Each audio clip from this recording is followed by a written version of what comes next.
Hello, people. Welcome to the community of the Growth Mindset podcast. Guys, if you are a first time listener, don't forget to subscribe on whichever platform you're listening from so that you don't miss on more interesting episodes coming up in following weeks. And for our daily listeners, here we are again with a new episode where we will interview another interesting personality from a unique industry and understand how they were able to accomplish this great level of success.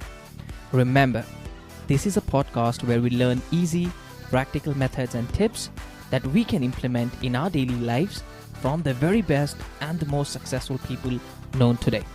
Because as we all know, success leaves clues.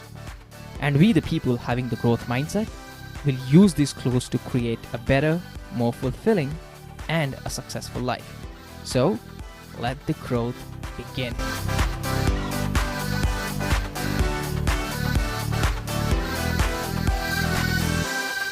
Now, I just want to go back to you now, right?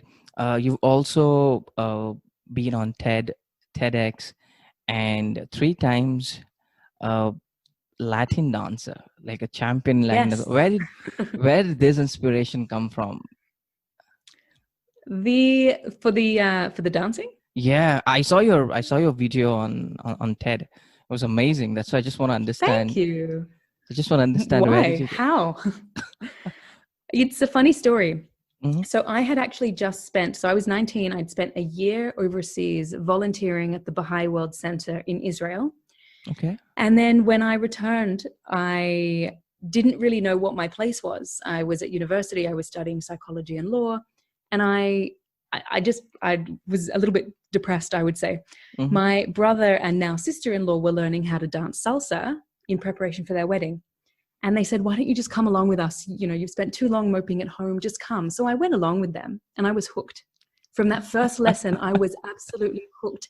Now I'm one of those people that get a little bit impatient when I find something I love. So Mhm. instead of just doing a beginner class and then moving on to the next class and then the next, I did beginner, intermediate, and advanced all at once at the Wow. same time. Now, I used to dance as a child. My mum put me into ballet and jazz. So Mhm. it wasn't like I was a complete beginner, Yeah. but I was learning the style completely from scratch. So Mhm. it was wonderful because it gave me a sense of purpose while I was studying, and I did a lot of volunteering at the time as well. It gave me a creative outlet. And I think it's so important to have creative outlets involving music, creativity, art, movement, whatever that is. It just uses a different part of the brain. And then what I discovered is that while I was dancing, I loved the idea of having a goal, which would be a performance or a competition. So just on the topic of dance, I know I was never the best technically. I Mhm. was never the best in terms of training because I didn't start when I was 3 years old. I Yeah. was never the most flexible. And had I just focused on everything that I wasn't good at, I never would have continued. Makes But what I sense. did is I focused on a goal, which was let's perform, let's compete.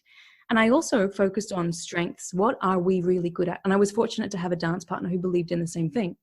How can we focus on our strengths, leverage our strengths, and create something fun and exciting? And we did that. And by doing that, we were able to win 3 titles. So the Exactly. lesson that I learned and I apply now everywhere else is, you can spend all your time focused on your weaknesses, what you're not good at, what you need to develop on.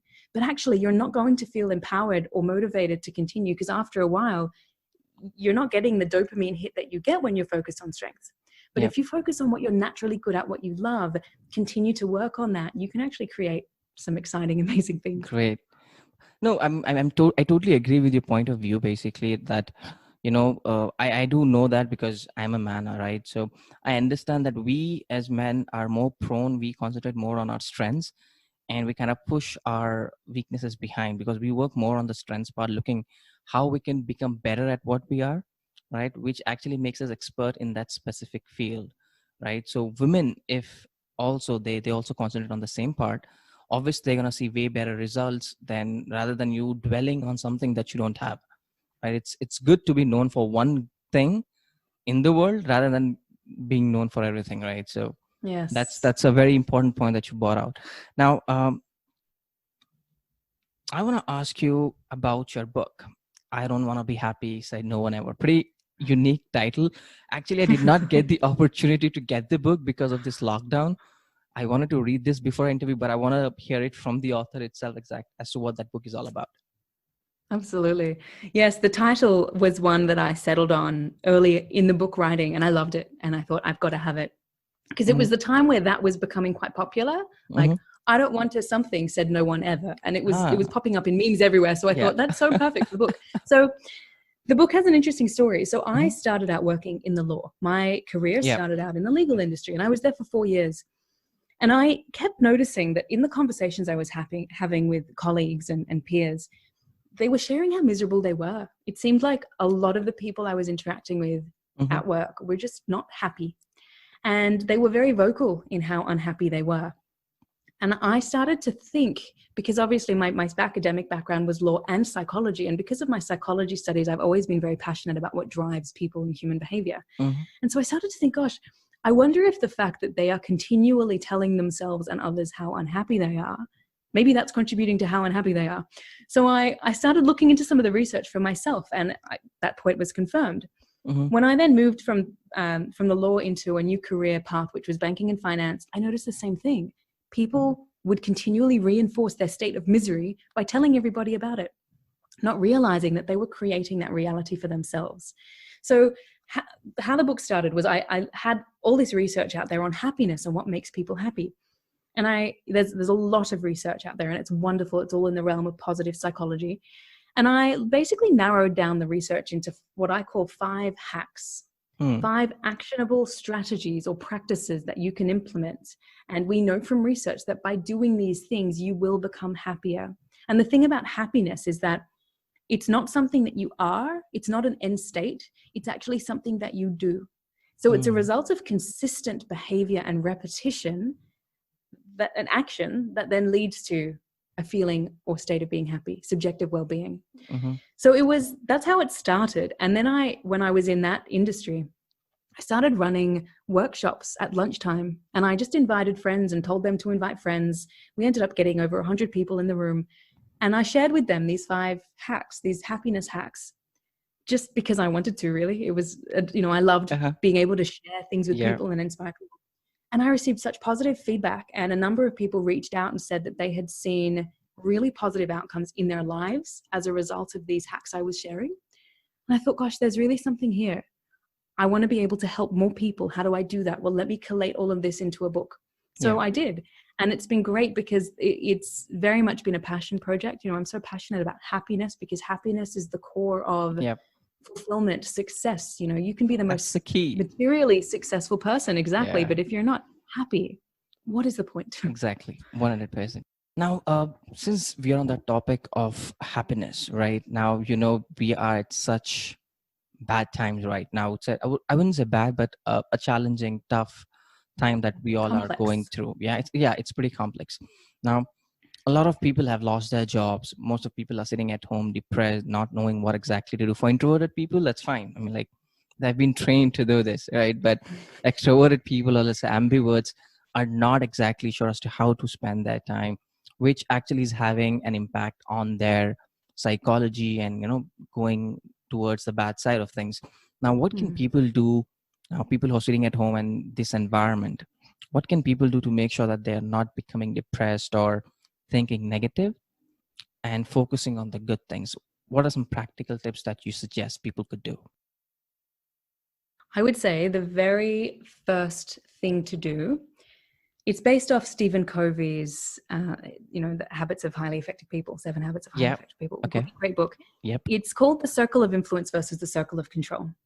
So what happens if I were to ask you to do a giant brain dump of everything in your mind, you write it all down, that forms your circle of concern. These are all the things that you are concerned about in your life. And it can range from your eating habits, whether you're exercising, bad sleep, family challenges, or the global pandemic and what's going to happen to the global economy. Sure. All of those things. Within your circle of concern is a smaller circle, which is your circle of influence. These are the things that you can actually control. So of everything you brain dumped, there will be a smaller segment of things that you can control. We cannot control what's going to happen with the global economy, whether we're going to be made redundant or lose our jobs, whether, we can't control any of that stuff. what happens is a lot of people, especially during unprecedented uncertainty, they focus a lot on the things they cannot control. They consume a lot of the news. They are constantly reading on conspiracy theories or things that fuel the drama.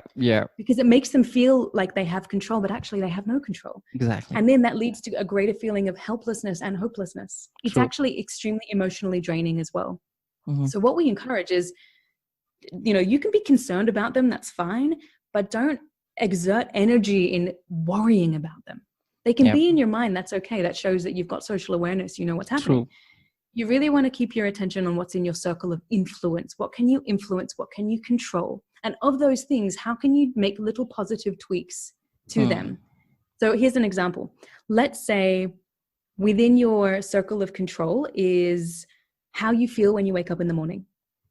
Because apparently you're waking up in the morning and you're feeling tired 100%. and bad night's sleep, all of these things. Yeah. You have some choices you can make. What's the first thing you're looking at? Are you looking at the news? Are you looking at social media? Are you reinforcing this negativity? Because they say the first couple of minutes when you wake up shapes your entire day. 100%. So you can actually make a choice. I'm not going to pick up my phone.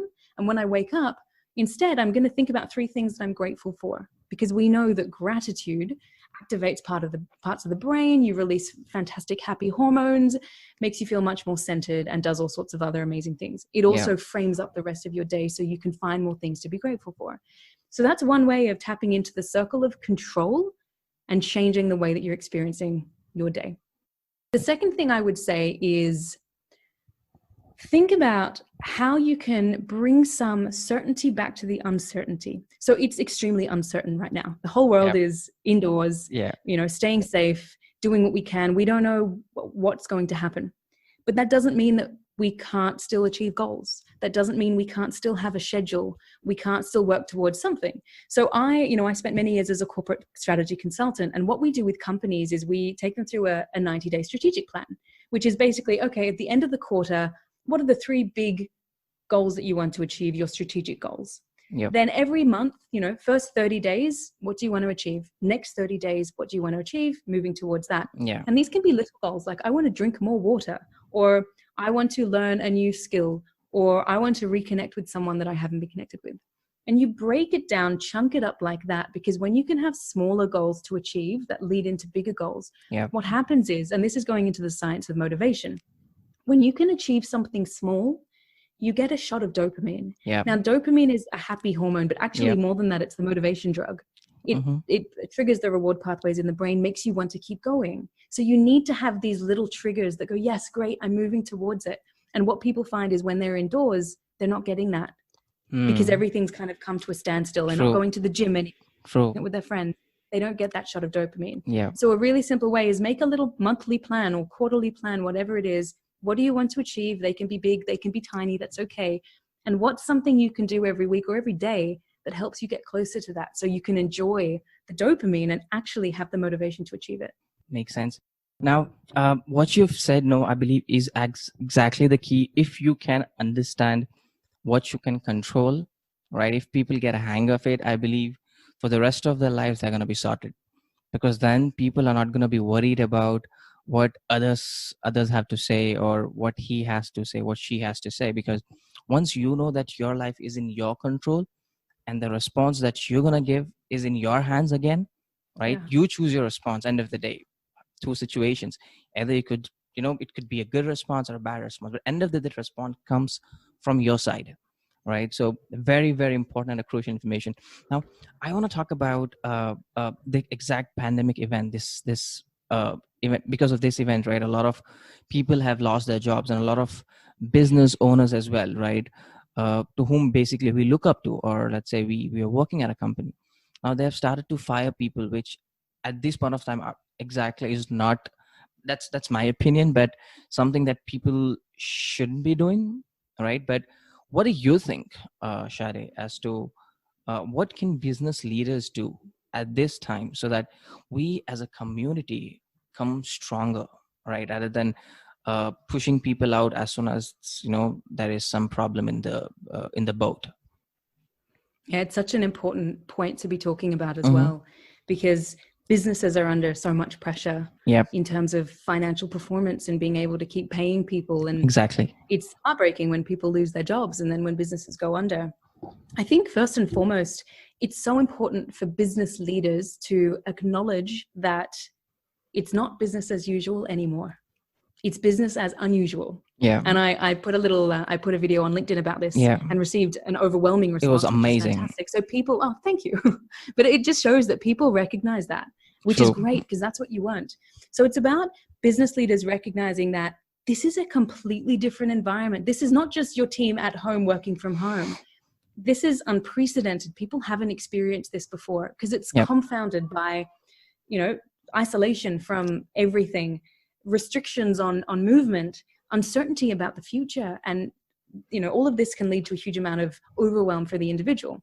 So if business leaders can just be really transparent about the fact that they don't have all the answers and they're working with you to try and find solutions, so be very solution focused, basically just acknowledge that it's different. We're going to work through it. We'll figure it out together. And if the reality is, look, we don't know if the business will be here in a month, so we can't guarantee your roles, then maybe just be transparent about that too. Obviously in a very tactful and respectful way. Yeah. And still find ways to support and help people. But I think that's absolutely first and foremost. Just be honest.